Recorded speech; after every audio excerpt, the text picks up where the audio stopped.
¿Cómo andan? Bien. Vamos a empezar hoy a ver el tema de inmunología, ¿sí? Es la segunda unidad que nos toca dentro de, bueno, la unidad que nos toca ver hoy, dentro de microbiología. Ya vimos las primeras, ahora nos toca ver todo el capítulo que es de inmunidad. Entonces lo voy a ir explicando y se lo voy a ir poniendo en un pizarrón, los resumen como para que les vaya quedando.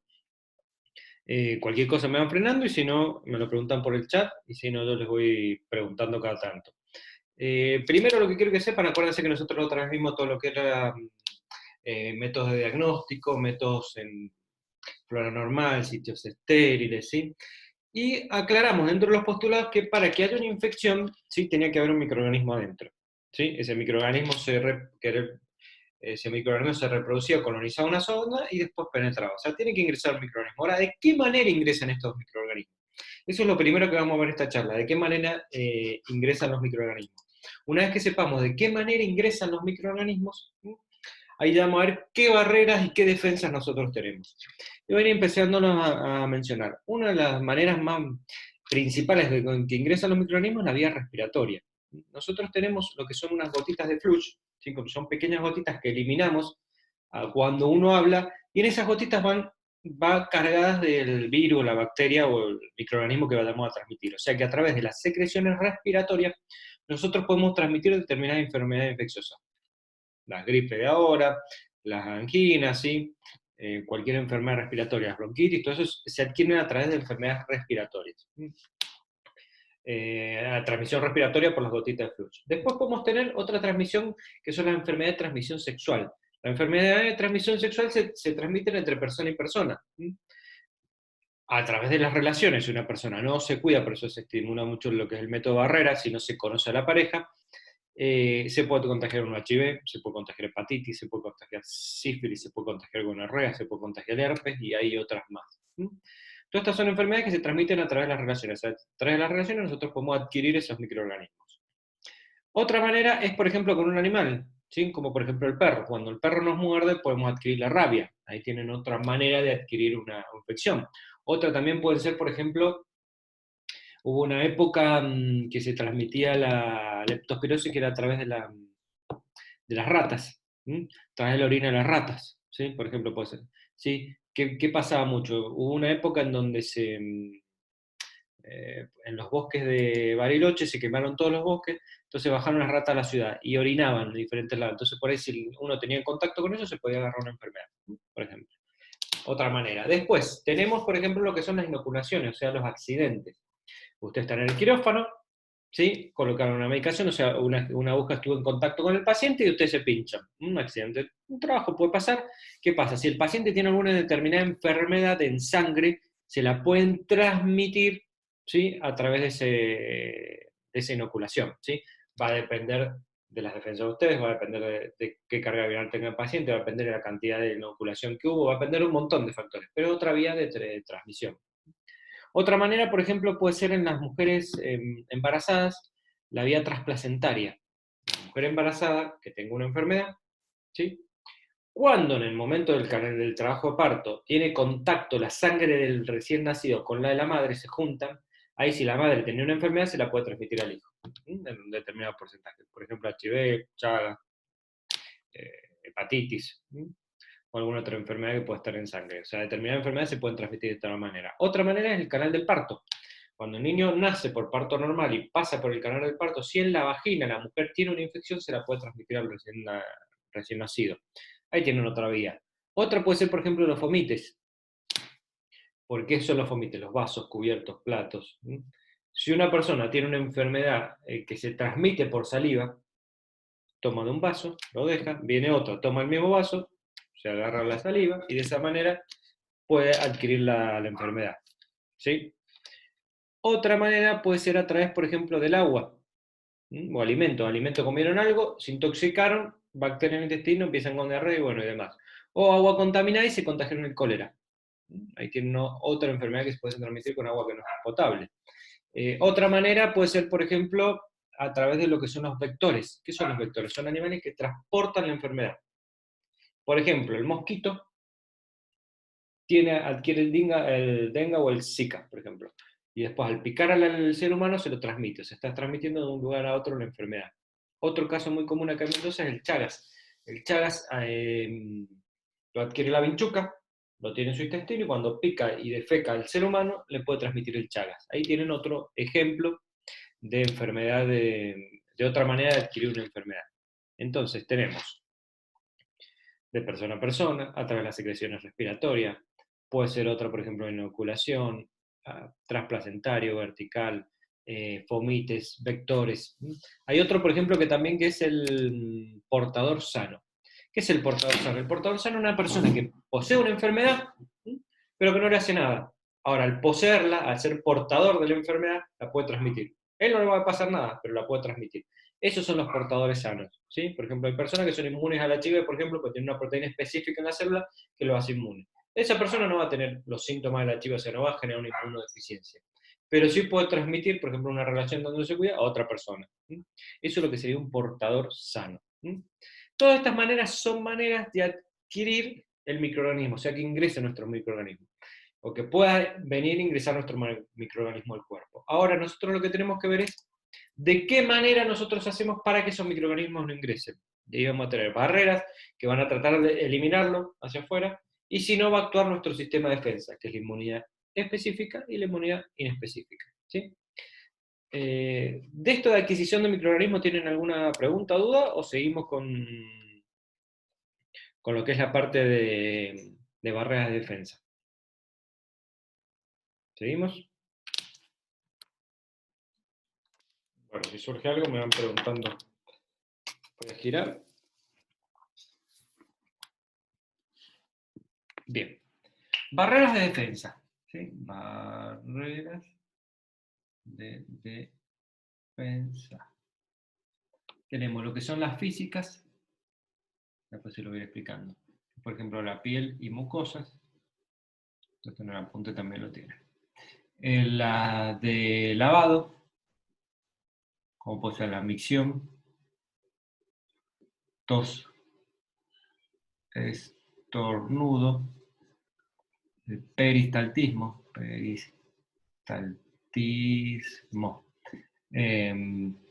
ser, por ejemplo, las lágrimas, las cilias. Después tienen las químicas. Dentro de las químicas tenemos el pH, tenemos la lisosima, y después tenemos las biológicas. Biológicas. Acá tenemos la flora normal. Perdón, esto es una F. Flora normal. Resistencia natural. ¿Sí? ¿Qué quiere decir esto? Barreras físicas. Son barreras que nosotros tenemos en el cuerpo para evitar que ingresen los microorganismos, para tratar de eliminarlos. Por ejemplo, la piel y las mucosas son barreras en donde nosotros ahí la piel nos protege para que no ingrese un microorganismo. Imagínense, si ustedes se cortan, ¿qué pasa? Pasa microorganismo a la piel, ¿sí? O microorganismo está en el ambiente, a la sangre y puede producirse una infección. La piel es como que es una barrera de defensa. Hay mecanismos de lavado, por ejemplo, la micción. ¿Qué es lo que hace la micción? Si ustedes ven la vejiga, la uretra externa, por acá se elimina la orina, el microorganismo que hace, asciende por la uretra y se adhiere a la vejiga para producir una infección. Si nosotros orinamos, ese microorganismo que estaba subiendo, ¿sí? Al orinar, ¡pum!, lo mandamos para abajo. ¿Sí? Entonces de esa manera evitamos que ascienda. Entonces, con la micción constante, ¿sí? Nosotros podemos evitar que se produzca una infección a nivel urinario. Por eso muchas veces dicen que no hay que retener mucho la orina, o por ahí en esos trabajos en donde uno no lo cae ir al baño, tiene que estar mucho tiempo aguantando, no es bueno, porque si no puede hacer que ese microorganismo crezca acá y después cuando eliminamos no alcanzamos a eliminar todo y podemos generar una infección. Por eso es bueno el orinar. La micción barre los microorganismos hacia afuera. La tos es un mecanismo de defensa que nosotros tenemos, ¿sí? La tos es buena, no hay que cortarla. ¿Por qué? Porque la tos lo que va a hacer, vieron que usted ahora dice cuando tose tienen que taparse con el codo, ¿por qué? Porque estamos eliminando los microorganismos cuando tosemos, en esas gotitas de flujo. Pero ¿qué es lo que está haciendo el cuerpo? El cuerpo está expulsando el microorganismo hacia afuera, está sacando de su sistema respiratorio. Es un mecanismo de defensa que tenemos, igual que el estornudo. Siempre estamos hablando de origen infeccioso, no alérgico. Pero en estos casos sirven, y por eso es bueno que uno tenga tos y un estornudo para tratar de eliminar estos microorganismos. El peristaltismo se refiere al movimiento que tenemos en los intestinos, ¿sí?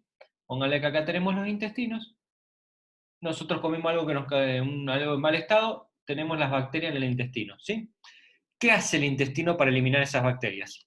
Aumenta su peristaltismo y puede llamar lo que se produce diarrea. Entonces, de manera de la diarrea es una manera de eliminar los microorganismos. Como hace la bendición, los elimina. Ahora, ¿qué pasa? La diarrea a veces uno se puede compensar, por eso hay que controlarla, ¿sí? Pero la diarrea, si uno la puede controlar, se va a autolimitar y se va a cortar cuando elimine todos los microorganismos. O sea que es buena, es un mecanismo de defensa que tenemos. Las lágrimas. Cuando uno le entra alguna suciedad en el ojo, ¿qué pasa? El ojo llora, ¿sí? Normalmente produce lágrimas y va eliminando toda la secreción de toda la impureza hacia afuera. Entonces, otra manera de que no ingresen microorganismos, ¿sí? A través de las lágrimas. Las cilias. Las cilias son como pelitos que nosotros tenemos acá a nivel de los bronquios, ¿sí? ¿Qué es lo que van a hacer? Lo que van a hacer es ir llevando hacia afuera toda la suciedad, o sea, toda la mucosidad y todos los microorganismos que puede haber, tratan de expulsarlo, que es cuando nosotros tenemos un aumento de inflamación con moco, eliminamos mocos, con moco, pues tratamos de eliminar esos microorganismos. Es otro mecanismo de defensa que tenemos para eliminar las suciedades. Muchas veces cuando se paralizan esas cilias, se generan enfermedades o bronquitis a repetición, porque es un mecanismo de defensa que nosotros tenemos. Todos estos son mecanismos de lavado porque lo que tratan de hacer es lavar y eliminar el microorganismo hacia afuera. No deja que entre. Después tenemos los químicos, el pH. El pH ácido lo que va a hacer es matar directamente el microorganismo. Entonces en el estómago nosotros lo matamos. Si ese microorganismo que nosotros tosemos, parte lo eliminamos, parte lo deglutimos, lo estamos matando, o sea, estamos disminuyendo la cantidad. Entonces el pH del estómago lo destruye. También en donde tenemos pH ácidos, puede cambiar el pH, hacerse un poco más ácido cuando uno suda en la piel, eso también nos ayuda. Y la mujer tiene la capacidad de formar una bacteria que forma un pH ácido a nivel vaginal. Por eso la vagina también tiene protección contra los microorganismos. ¿Sí? Son pocas las infecciones que pueda llegar a haber en esa zona. Las lisosimas son anticuerpos que lo que hacen es, o proteínas que destruyen directamente al microorganismo. Es otro mecanismo de defensa. A nivel biológico tenemos lo que es la flora normal, que es lo que hablamos del otro día, que son microorganismos que ocupan un lugar para que no vengan otros, y esos que ocupan un lugar no nos hacen daño. Y la resistencia natural, que esa es la propia, les voy a girar, que tenemos nosotros en las especies. ¿Qué quiere decir resistencia natural? Ay, una chica para mí. Resistencia natural quiere decir, nosotros cuando nacemos tenemos a nuestro cuerpo, por ejemplo, tiene una temperatura determinada, ¿sí? 37 grados, funciona a 36 grados y medio, 37. Esa temperatura hace que pocos microorganismos sean aptos para reproducirse, lo que vamos a estudiar, pero la mayoría no. Eso es por una contextura propia que nosotros tenemos. ¿Sí? ¿Qué quiere decir? Hay microorganismos que se reproducen a mayor temperatura que la nuestra o a menor temperatura que nuestro cuerpo. Esos no pueden ingresar porque se van a morir en nuestro cuerpo. Entonces nuestro cuerpo ya nace con una defensa contra determinados microorganismos. Eso es lo que se llama resistencia natural que nosotros tenemos. También lo van a ver por ahí que los mismos microorganismos tienen, propia de la naturaleza, la resistencia que uno va generando para poder subsistir. Por eso los virus mutan, por eso las bacterias se hacen resistentes a determinados medicamentos. Es una resistencia que vamos generando. ¿Nosotros qué hacemos? ¿Sí? Tenemos esta contextura y hace que determinados microorganismos no puedan ingresar. Eso es lo que es resistencia natural. Entonces, la primera fuerza que nosotros tenemos para frenar esta infección son las barreras de defensa. ¿Qué es lo que van a hacer? Tenemos las de lavado, que van a tratar de eliminarlo hacia afuera. Después tenemos el pH y la lisosima, que los destruyen. Después tenemos la flora normal y resistencia natural, y la piel que nos protege. Todas estas son barreras. Ahora, ¿qué pasa si pasan estas barreras? O sea, progresa con... Ahí va a tener que actuar un sistema de defensa que es la inmunidad inespecífica y la inmunidad específica. Que es lo que yo ahora les voy a explicar, se lo voy a explicar como un tipo cuentito, y les voy a ir poniendo quiénes actúan. Porque en la punta le van a ver quiénes actúan y se lo voy explicando uno por uno. Yo se lo voy a tratar de datos justos para que se entienda mejor. ¿Hasta acá, hasta esta parte, quieren preguntar algo? ¿O estamos bien? ¿O seguimos? De esto de que es barrera de defensa, ¿quieren preguntar algo mientras voy borrando? Si quieren lo preguntan por audio o me lo preguntan por el chat, como quieran. Si no, seguimos avanzando.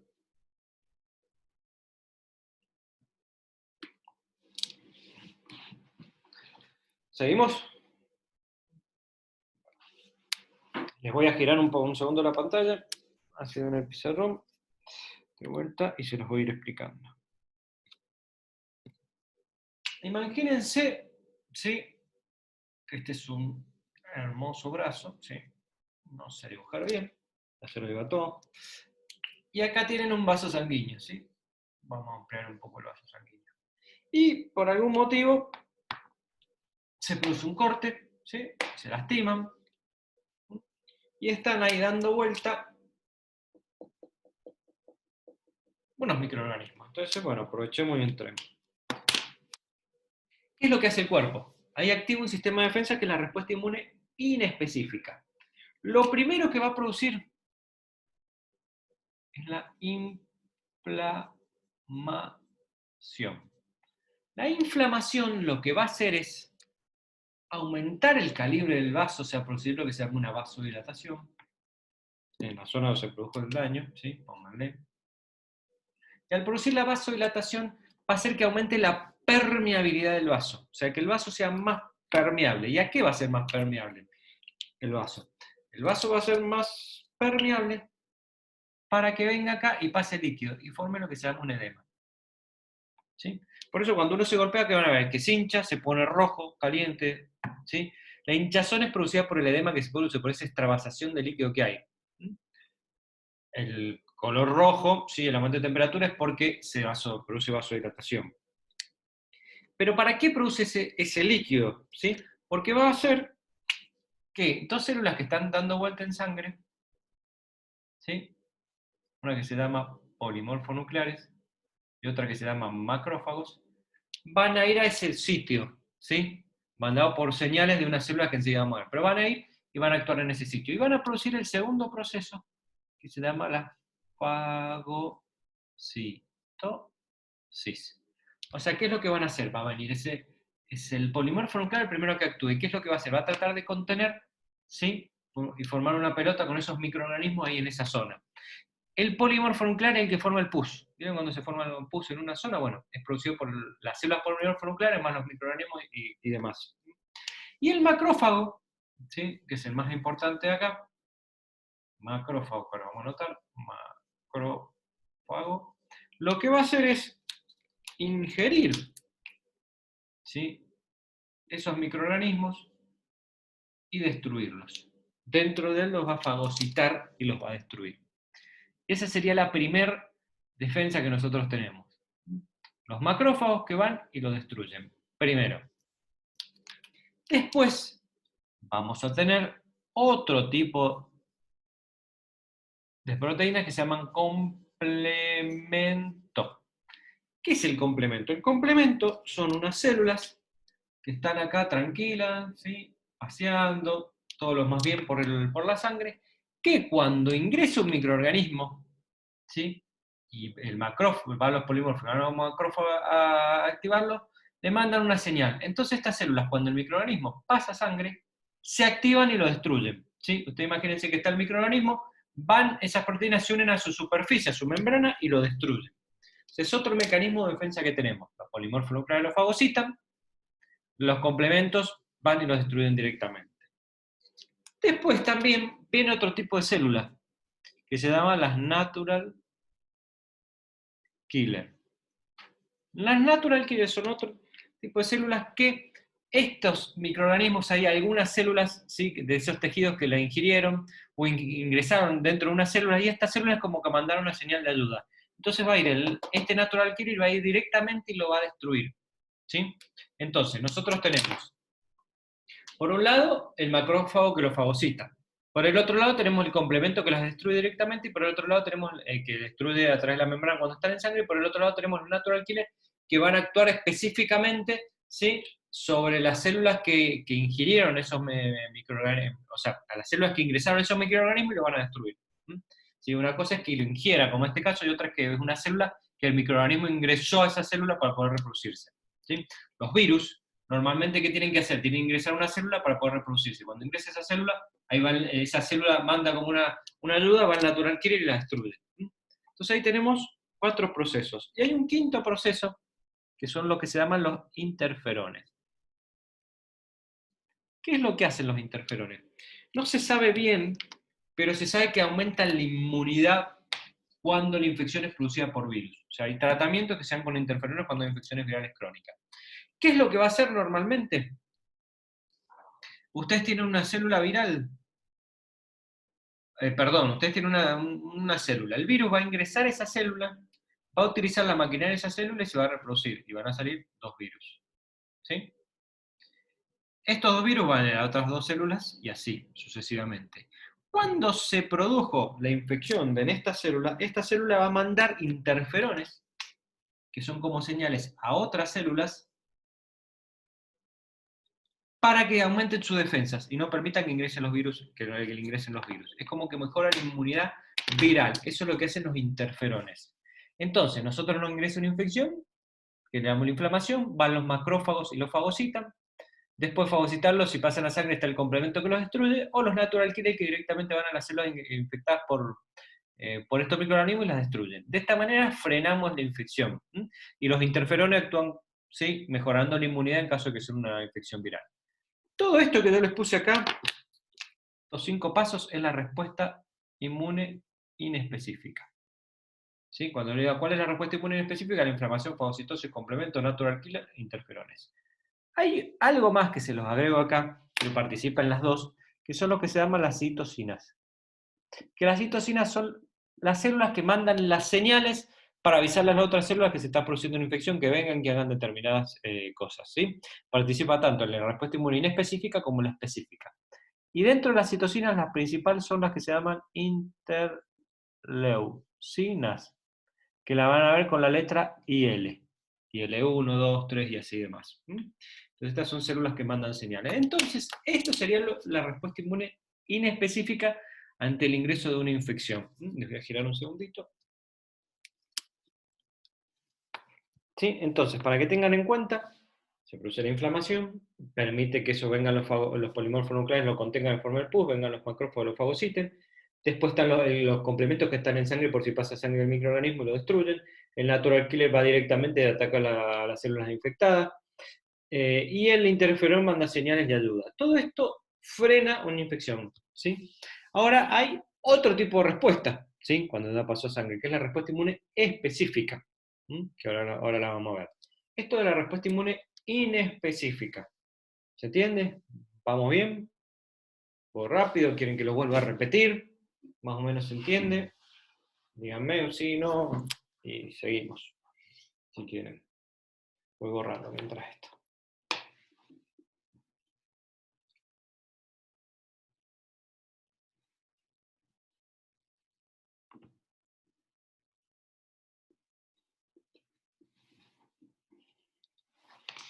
Bien, buenísimo. Entonces vamos bien. Entonces ahora lo que tenemos que ver es la respuesta inmune específica. Ahora ya se lo vuelvo a aplicar en el pizarrón para que lo vean.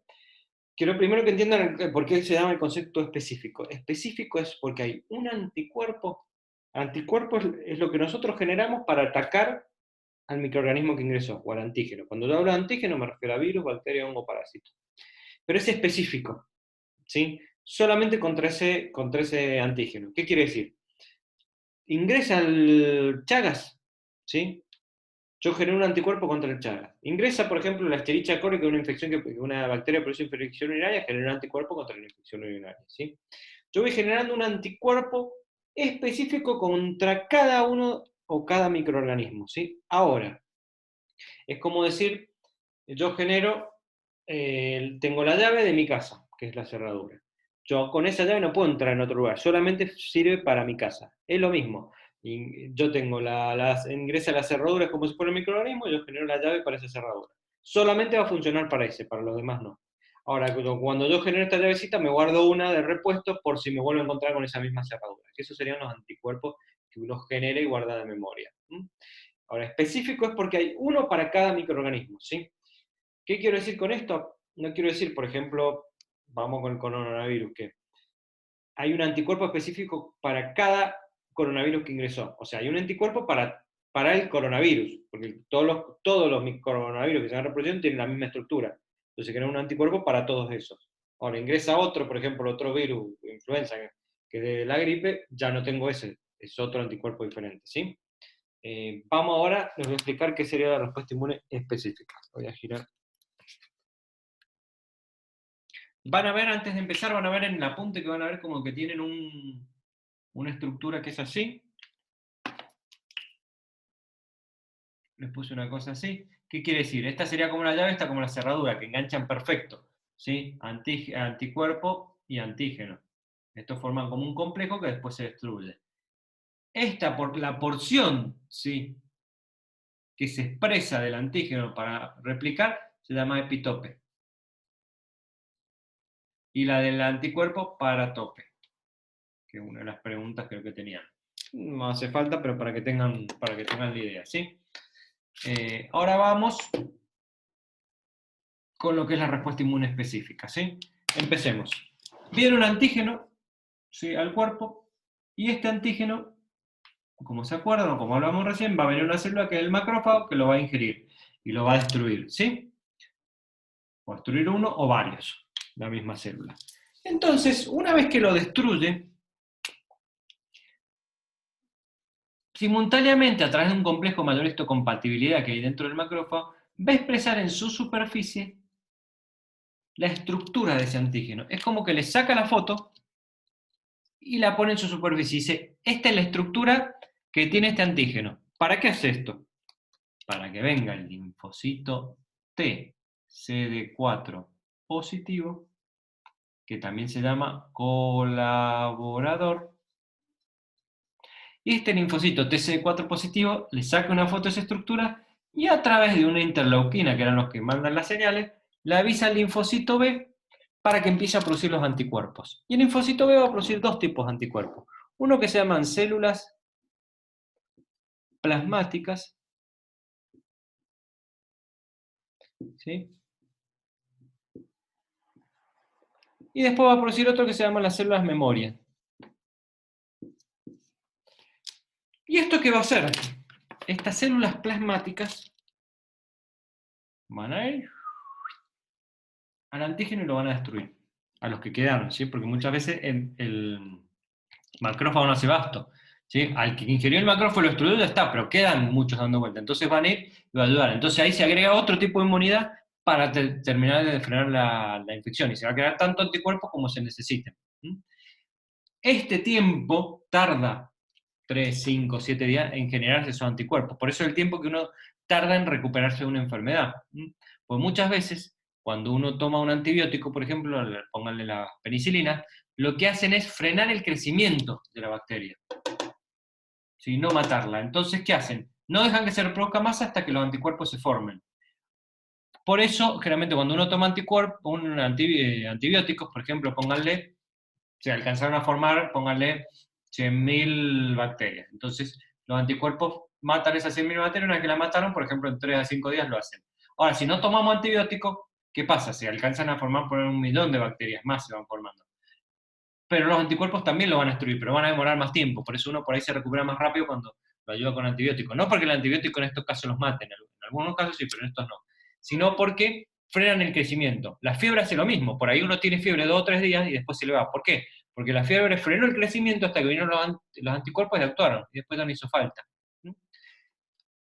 Y después, guarda esto que tenemos acá, que es el memoria. Esa persona se curó, sí. Una cosa importante también es el reposo. ¿Por qué siempre se dice que uno tiene que hacer reposo? Porque acá nosotros estamos generando anticuerpos, estamos utilizando energía en el cuerpo para producir estas células, estos anticuerpos. Si nosotros estamos en reposo, podemos generar más. Si nosotros estamos utilizando energía en otra cosa, generamos menos, ¿sí? Por eso el reposo es bueno, porque nos ayuda a generar más anticuerpos y mejorar la inmunidad cuando uno está enfermo. Pónganle que después de un mes y medio, vamos a ponerlo con el mismo color, así se vuelve a aparecer el mismo antígeno. Igual, ¿sí? El mismo. ¿Qué va a pasar acá?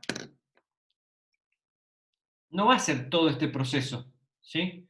El macrófago va a ir todo, pero directamente va a ir el anticuerpo de tener memoria y lo va a atacar, y se va a empezar a producir ese anticuerpo.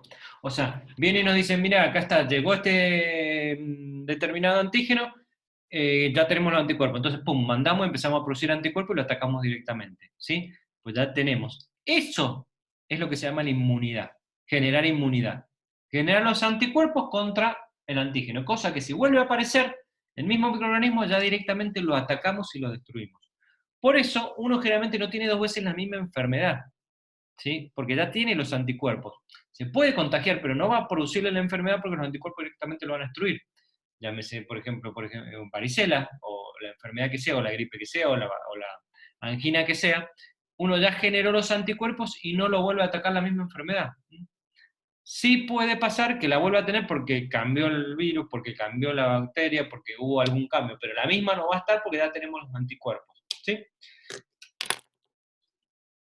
Entonces los anticuerpos memoria sirven, o son los anticuerpos que nosotros guardamos como inmunidad. Por eso es importante también que nosotros cuando somos chicos tengamos muchas enfermedades, que generemos muchos anticuerpos, porque esos anticuerpos nos quedan guardados, y si uno tiene muchos anticuerpos de niño, después cuando es grande se enferma menos porque ya tiene más defensas, ¿sí? Va generando defensas.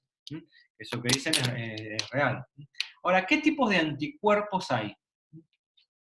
¿Sí? Cuando nosotros hablamos de anticuerpos,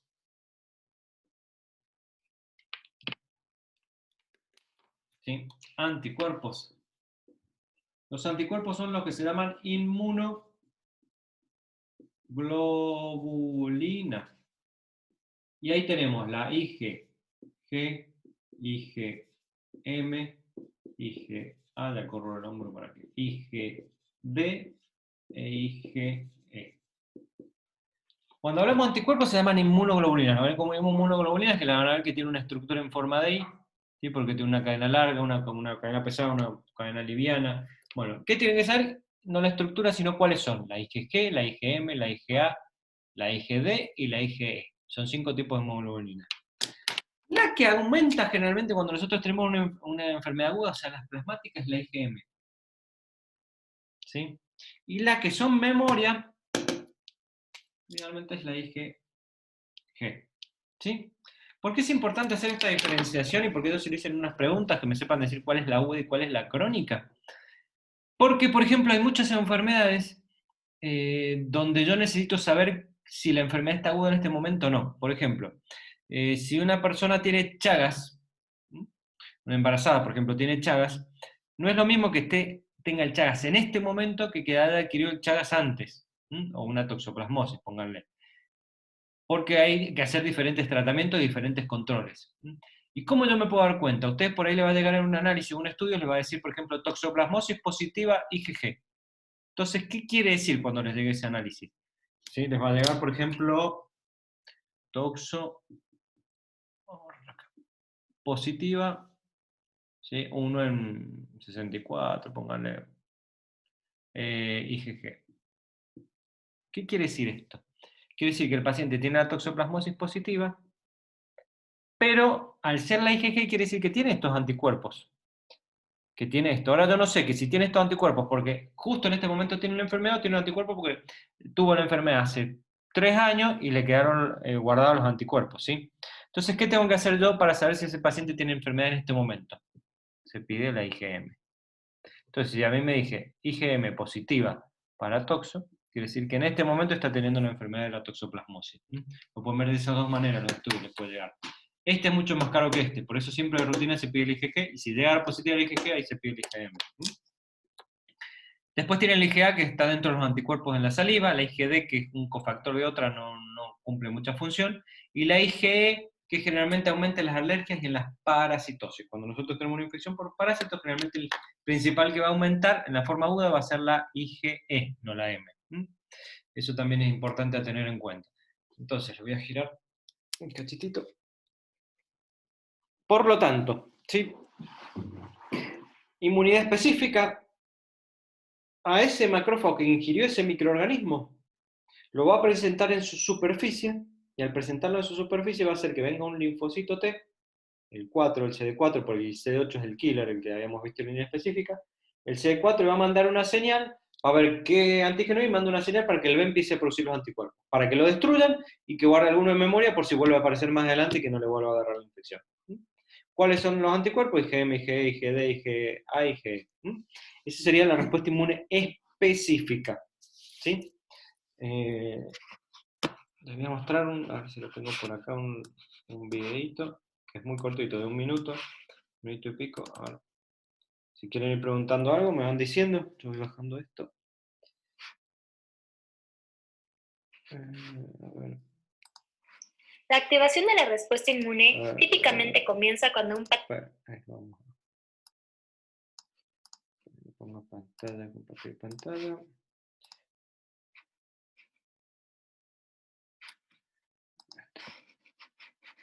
A ver si nos muestra. Dame en un segundo, estoy aprendiendo. Ahí vamos. Típicamente comienza cuando un patógeno entra al cuerpo. Los macrófagos que localizan al agente patógeno inician un proceso de ingestión llamado fagocitosis y luego exponen en su membrana partes ya digeridas de este antígeno. A los macrófagos que exponen partes de los antígenos se les conoce como células presentadoras de antígenos o CPAs. El macrófago, ya una vez convertido en una CPA, interactúa con una célula T, cooperadora, la cual puede reconocer el mismo antígeno.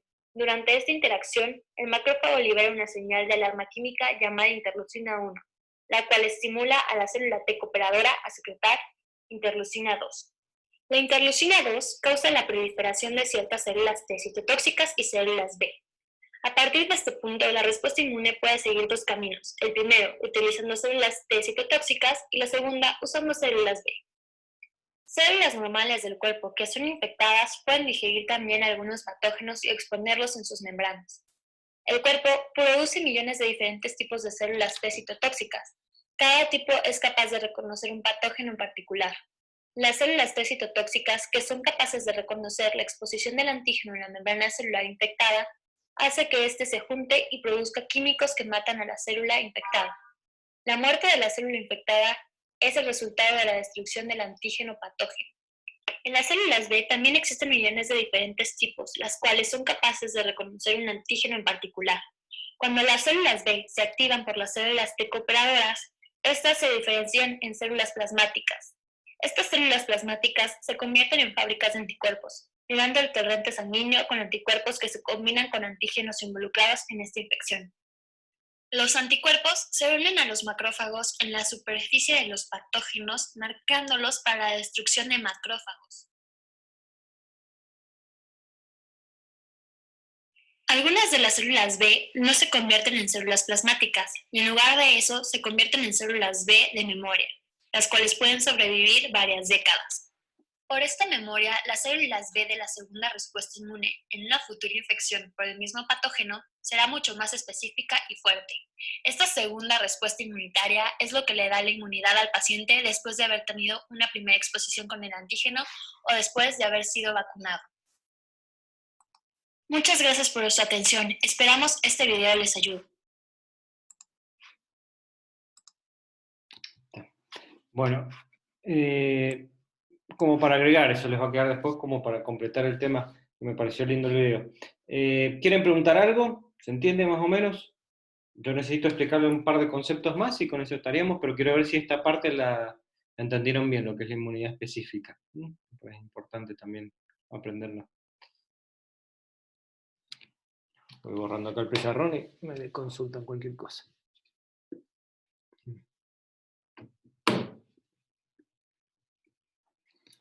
¿Seguimos? Bueno, dos o tres conceptos. Primero, autoinmunidad. ¿Qué quiere decir la autoinmunidad? Cuando, ustedes imagínense que nosotros tenemos defensas. Cuando ingresa un cuerpo extraño, ya les expliqué las defensas que tenemos. Imagínense que estas defensas que tenemos reconocen una parte de nuestro cuerpo como extraña y van y la atacan. Eso sería la autoinmunidad, una autodestrucción, ¿sí? Ahora, hay determinadas patologías que pueden en determinadas zonas producir esto. Por ejemplo, la autoinmunidad, se ha visto que, por ejemplo, hay patología en donde nosotros detectamos como extraño determinados anticuerpos en determinadas zonas o detectamos como extraño, por ejemplo, algunas enfermedades a nivel articulares, o por ejemplo, no es que nosotros detectemos directamente como extraño una parte del cuerpo y la ataquemos. Por ejemplo, hay una que ustedes por ahí la van a ver después, que es la miastenia gravis. Es una enfermedad en donde nosotros reconocemos como nuestra mano la formación de acetilcolina, entonces la damos y la destruimos directamente. Entonces no formamos acetilcolina, entonces este paciente está con una debilidad muscular generalizada. Ya la van a ver después cuando vean las partes de acetilcolina y todo eso. Después también hay otras que, por ejemplo, hay microorganismos, que por ahí es lo que nos interesa ahora, que tienen estructura similar a la de una estructura del cuerpo. Hay una bacteria, por ejemplo, que se llama Streptococcus, que produce lo que se llama la fiebre reumática. Esta bacteria tiene una forma similar a las válvulas cardíacas del corazón, ¿sí? Una estructura. Entonces, cuando formamos el anticuerpo a veces se confunde y va y atraca estas válvulas y puede generar alguna afectación cardíaca, que es lo que es la fiebre reumática, articular y cardíaca. Eso es la autoinmunidad. El otro concepto, inmunodeficiencias. La inmunodeficiencia es cuando nosotros, todo esto que yo le expliqué lo tenemos, por la mitad, poco o nada. Por ejemplo, el HIV, el estadio final de un HIV genera lo que es el SIDA, síndrome de inmunodeficiencia adquirida. O sea, el paciente no tiene defensas, por eso se muere, porque cualquier infección lo mata porque no tenemos cómo defendernos contra la infección. Hay otras patologías que generan determinados tipos de inmunodeficiencia, por ejemplo, la utilización crónica de corticoides. Hay otras situaciones, por ejemplo, en los pacientes que hay que trasplantarlos, se les genera un inmunocompromiso para que el cuerpo no ataque como cuerpo extraño ese trasplante y lo rechace. O sea, hay diferentes situaciones donde se puede generar o se puede tener un inmunocompromiso. Lo sepa de inmunocompromiso es cuando bajan las defensas. Estas defensas que tenemos no las tenemos bien. Y el otro concepto es de qué manera nosotros podemos adquirir anticuerpos. O sea, de qué manera nosotros podemos hacer que nuestro cuerpo tenga anticuerpos para defendernos. O sea, de qué manera nosotros podemos generar inmunidad. Le hago un pequeño cuadrito y con esto sería lo último. Se los hago y después se los explico. La inmunidad nosotros la podemos adquirir de forma activa o de forma pasiva. De forma activa puede ser natural o de forma pasiva puede ser artificial. De forma pasiva natural y de forma pasiva artificial. Ahora, vamos con la forma activa natural. ¿Qué manera nosotros tenemos para formar anticuerpos en forma natural? La que vimos recién. O sea, que no ingrese un antígeno, ingrese una bacteria y nuestro cuerpo va a formar los anticuerpos. ¿Sí? O sea, acá estamos hablando de qué manera podemos formar los anticuerpos y esos anticuerpos son los que nos dan la inmunidad. ¿De qué manera artificialmente nosotros podemos generar los anticuerpos? Y ahí vienen lo que son las vacunas. Las vacunas lo que van a hacer es generarnos los anticuerpos, o sea, generarnos inmunidad a través de la inoculación de un determinado microorganismo. O sea, directamente nos inoculan la enfermedad, o el microorganismo que produce la enfermedad, a una pequeña dosis en donde no nos va a producir la enfermedad, pero va a hacer que el cuerpo produzca anticuerpos y dentro de eso va a producir lo que son los 2 o 3 memorias. Y ya nos quedan los anticuerpos guardados y la inmunidad. Eso en forma activa, pero también podemos tenerlo de forma pasiva. Pasiva es que lo adquiramos sin hacer nada.